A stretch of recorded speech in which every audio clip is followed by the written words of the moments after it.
everyone, this video is the part of our premium content.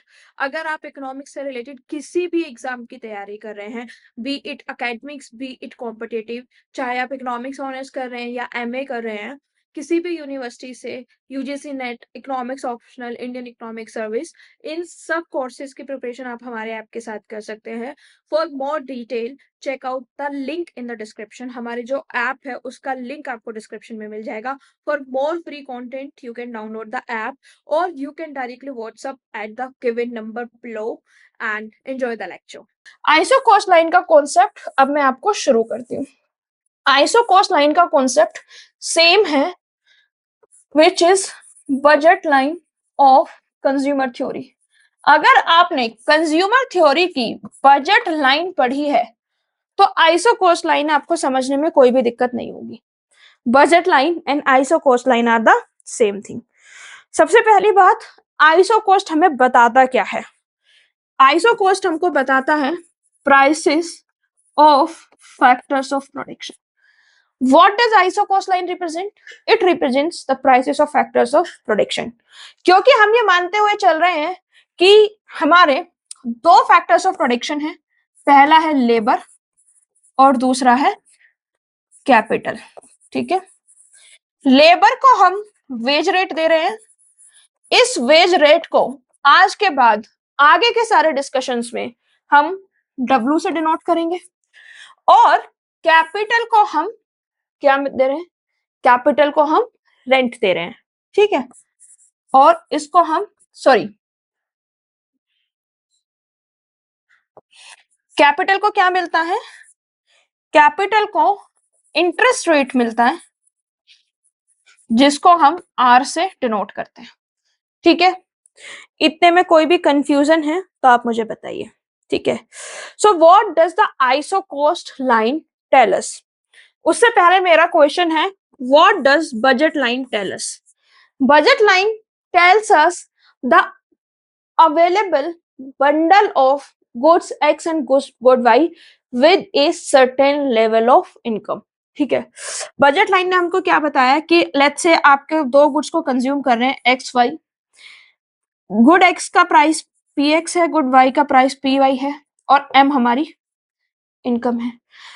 तो if price of good X is PX and if price of good Y is PY, then how much goods we can afford to buy, and we can have multiple goods. यानी कि budget line shows us the combination, the bundle which is available to us. This is the equation X PX plus Y PY is equal to M. ठीक है, same way iso cost line हमको बता रही है various combination of two factors, various combinations of two factors that A firm can buy with the given outlay. ठीक है, यानी कि जो हमारे पास आउटले है, जो हमारे पास एक पर्टिकुलर कॉस्ट है या जो पर्टिकुलर बजट है, उस बजट में हम दो फैक्टर्स के कौन कौन से कॉम्बिनेशंस खरीद सकते हैं, उसी को हम क्या बोलते हैं? Iso cost line. जैसे बजट लाइन में हम क्या बोलते थे कि हम कौन कौन से बंडल्स को खरीद सकते हैं इस इनकम में, दैट इज बजट लाइन. ठीक है, बस बजट लाइन का रोल यहीं तक था. मैंने आपको एक पैरेलल ड्रॉ किया है between the consumer theory and producer theory.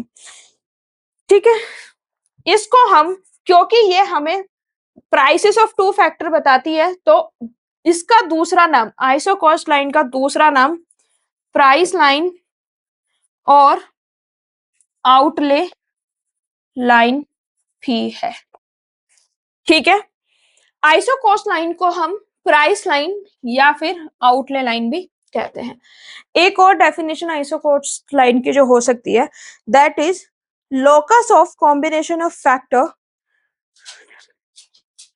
It is locus of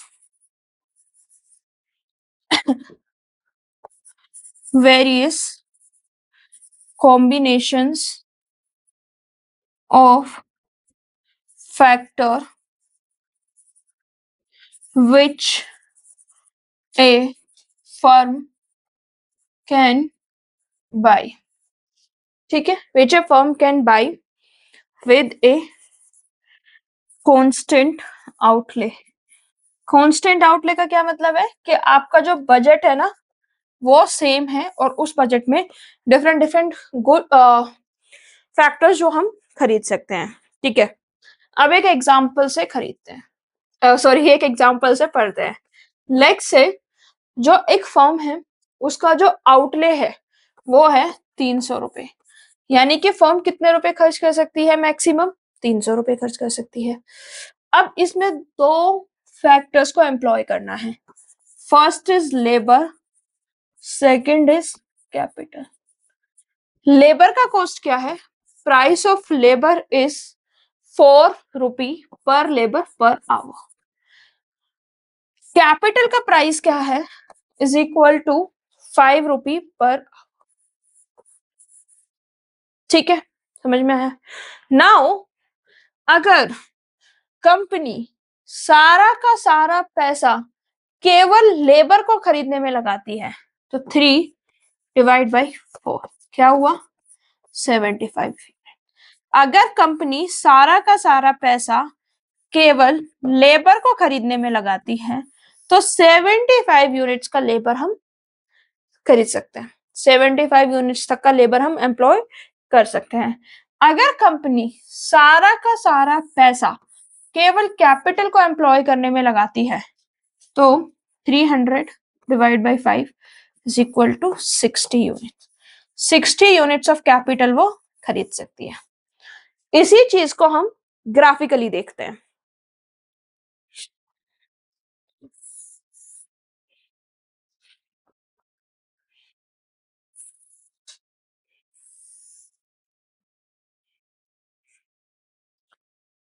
Y axis पे क्या रखते हैं हम? कैपिटल. एक्स एक्सिस पे क्या रखते हैं हम? लेबर. ठीक है, 10, 20, 30, 40, 50, 60, 70, 80, 90, 100, 110. 10, 20, 30, 40, 50, 60, 70, 80, 90, 100, 110. अगर मैं सारा का सारा पैसा केवल लेबर पे लगा रही हूँ, यानी कि मेरा के 0 है, उस पर मैं कोई पैसा नहीं लगा रही हूँ, केवल लेबर पे लगा रही हूँ, तो क्या हो गया? 75. तो के 0 L 75. ठीक है, तो के 0 यानी कि एक्स एक्सिस एंड लेबर 75, इन दोनों के बीच में ये वाला पॉइंट. सेम वे अगर मैं सारा का सारा पैसा कैपिटल पे लगा रही हूं तो कैपिटल 60, लेबर 0. लेबर 0 का क्या मतलब है कि वाई एक्सिस, कैपिटल 60. ठीक है, इन दो पॉइंट को ज्वाइन करते हैं.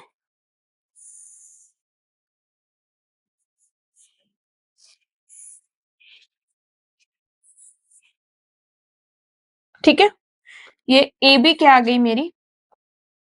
This is my isocost line. What is A B? A B is isocost line. ठीक है, इतना समझ में आया?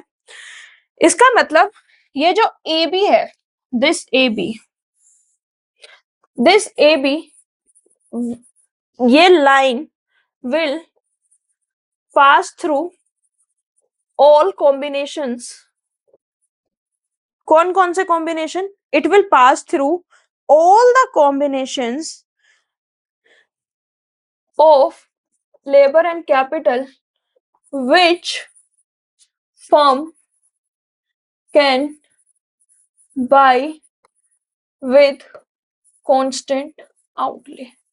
क्या मतलब है इस बात का? इस बात का मतलब ये है कि ये जो ए बी लाइन है, ये इस पे जो भी पॉइंट्स है वो सारे पॉइंट्स जो हैं फर्म्स के पास अवेलेबल हैं अगर उसका बजट 300 रुपए का है. इतने में कोई कंफ्यूजन है तो आप मुझे बताइए. अगर इतने में कोई कंफ्यूजन नहीं है तो हम आगे बढ़ते हैं, ठीक है। अब हम आगे बढ़ते हैं। Now we will understand the equation of isocost line. Equation of isocost line, देखिए आइसोकोस्ट लाइन की डेफिनेशन क्या है, that it shows us the various combination of two factors that the firm can buy with a given outlay, ठीक है। तो total cost outlay पे हम कौन कौन से फैक्टर कॉम्बिनेशंस खरीद सकते हैं, वो आइसोकोस्ट लाइन हमारी बता रही है। टोटल कॉस्ट क्या होता है, total cost is the cost which is incurred on factors of production, ठीक है। टोटल कॉस्ट का क्या मतलब है, cost incurred on factors of production. Factors of production पे किस लिए कॉस्ट आई, फॉर, ठीक है। टोटल कॉस्ट आउटले का क्या मतलब है, cost incurred on factors of production, यानी कि लेबर और कैपिटल। हम फिलहाल ये मान के चल रहे हैं कि जो फर्म है उसका कोई और एक्सपेंडिचर नहीं है, the only expenditure the firm has to make is on labour and capital, this is our assumption, ठीक है। तो टोटल कॉस्ट क्या होगी, टोटल कॉस्ट विल बी जितना एक्सपेंडिचर हम लेबर और कैपिटल को हायर करने में कर रहे हैं, क्योंकि हमें यही काम करना है, ठीक है। अब देखिए cost is equal to payment made to each factor of production, यानी कि ये जो लेबर और कैपिटल है, इन लेबर और कैपिटल को जो भी फर्म पेमेंट करेगी वही उसकी कॉस्ट है, क्योंकि फॉर द टाइमिंग हमने एज्यूम किया है कि फर्म की कोई और कॉस्ट ही नहीं है, ठीक है। तो payment made to each factor of production, इतने में कोई कंफ्यूजन है तो बताइए, ठीक है। Now what is the next thing, हमें ढूंढना है कि how the payment made to each factor of production, payment made to labour कैसे डिसाइड करेंगे, लेबर को हम क्या दे रहे थे, अभी थोड़ी देर पहले बताया मैंने, वेज रेट। तो हमने एक लेबर को वेज रेट दिया, बट अगर हमें सारे लेबर का पेमेंट निकालना है तो wage rate into total amount of labour employed.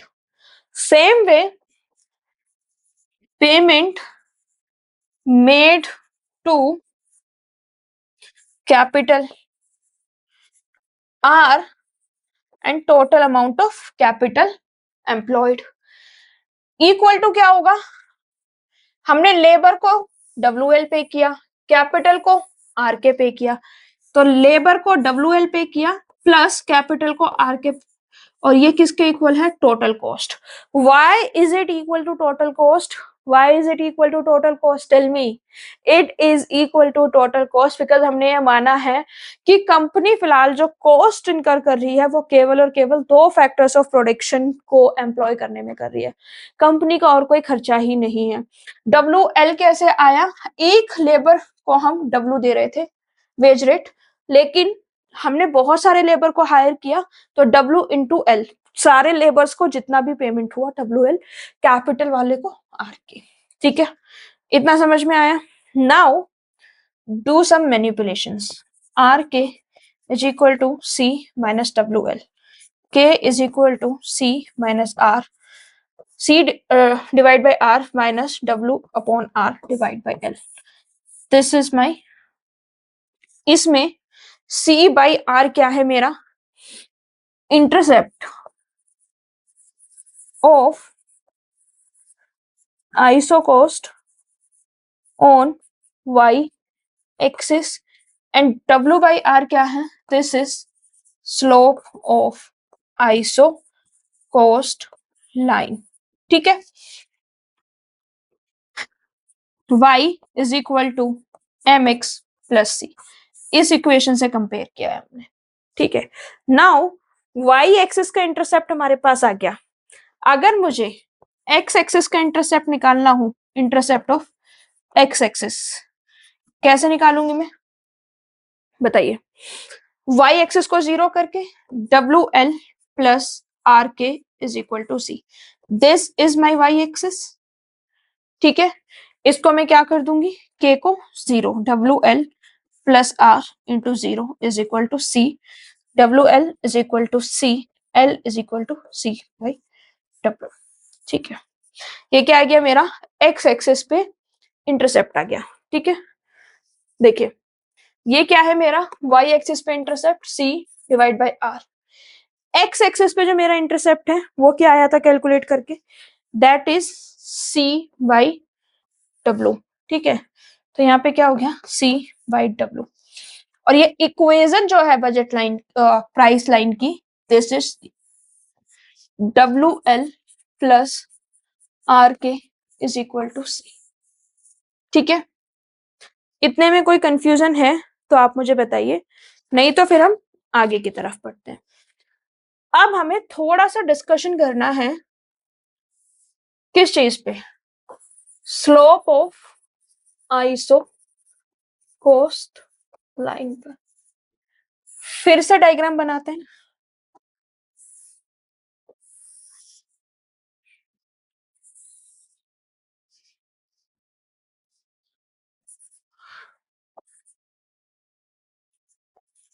This is labour,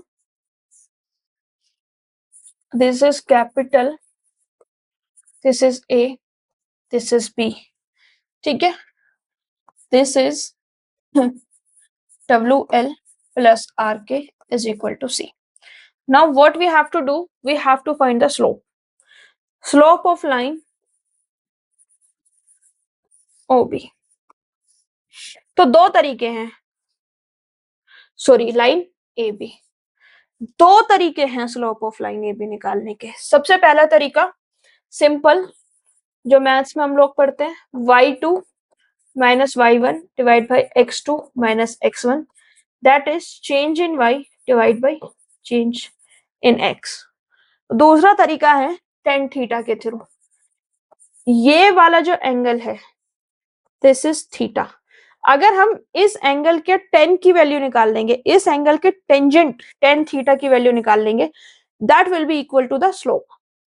ten theta की वैल्यू क्या होती है, टेन थीटा की वैल्यू होती है परपेंडिकुलर डिवाइड बाई बेस। ठीक है, परपेंडिकुलर क्या है मेरी, this is my perpendicular O A, base क्या है मेरा, this is my base O P.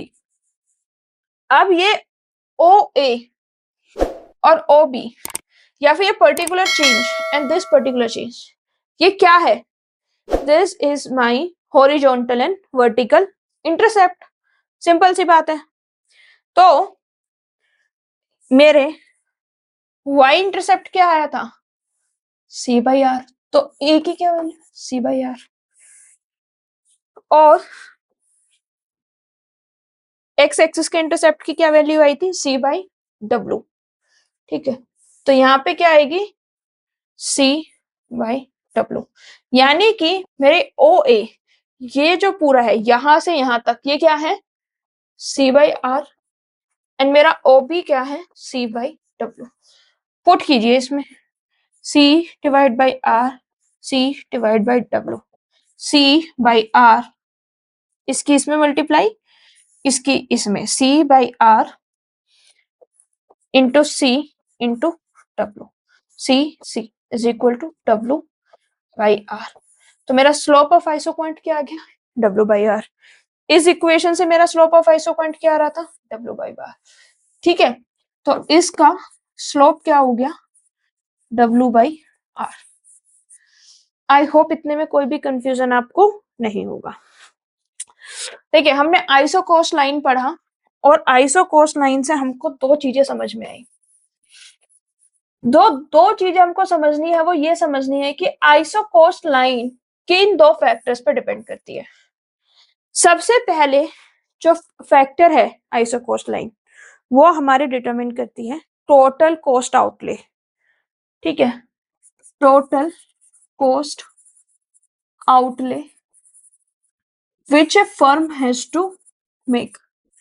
ठीक है, एक फर्म को जो कॉस्ट लगनी है, जैसे यहाँ पे 300 है, अगर 300 की जगह कुछ और होती तो हमारी पूरी की पूरी आइसो कॉस्ट लाइन जो है वो चेंज हो गई होती। दूसरा क्या है, prices of factors of production, prices of factors that is labour and capital. यानी कि या तो फर्म का टोटल कॉस्ट चेंज हो जाए या फिर फैक्टर का प्राइस चेंज हो जाए। इन दो कंडीशन में ही हमारी जो आइसो कॉस्ट लाइन है वो चेंज हो सकती है, अदरवाइज आइसो कॉस्ट लाइन जो है वो मेरी चेंज नहीं होगी। ठीक है, that's it for today's lecture guys. I just hope कि आपको आज का वीडियो बहुत अच्छा लगा होगा। अगर आपको वीडियो अच्छा लगा है तो like it, share it, subscribe to the channel. Please subscribe करके जाइए, क्योंकि I have seen in my analytics कि आप लोग वीडियोस देख लेते हैं, सब्सक्राइब नहीं करते हैं। Please make sure to subscribe and hit the notification bell, ताकि नेक्स्ट टाइम जब भी वीडियो अपलोड करूँ वो जल्द से जल्द आपको मिले। I have target of finishing each and every topic of economics. Until next time, I see you again. Keep loving us. Thank you so much.